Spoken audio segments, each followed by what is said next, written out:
آج کی ویڈیو میں بہت ہی خوبصورت حدیث ہے۔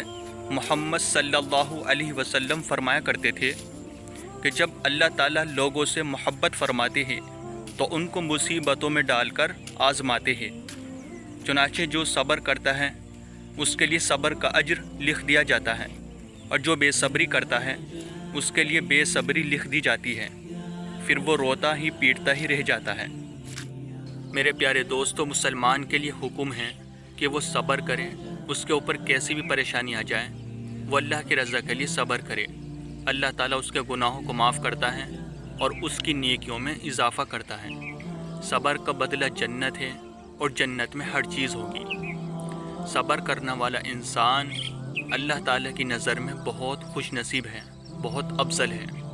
فلسطین کے مسلمانوں کے اوپر کتنا ظلم ہو رہا ہے، ان کے گھر، ان کے بچے، ان کے والدین ان سے چھین لیے گئے، ان کو ستایا جا رہا ہے۔ کوئی بھی مسلم دیش، حکومت ان کا ساتھ نہیں دے رہی۔ قرآن پاک میں صاف ہے کہ فلسطین شہید ہونے کے لیے پیدا کیا گیا ہے، وہاں پر قیامت تک جنگ چلے گی، رک جائے گی، پھر جنگ چلے گی۔ میرے دوستو، فلسطین کے مسلمانوں کو اللہ تعالیٰ نے چھانٹا ہے، کتنے سارے انسان ہیں۔ فلسطین کے مسلم بہت ہی خوبصورت ہے، بہت ہی افضل ہے، ان جیسا ایمان، ان جیسے مسلمان نہیں ہیں۔ وہ صبر کر رہے ہیں اور اپنا تعلق اللہ سے پکا کر رکھا ہے۔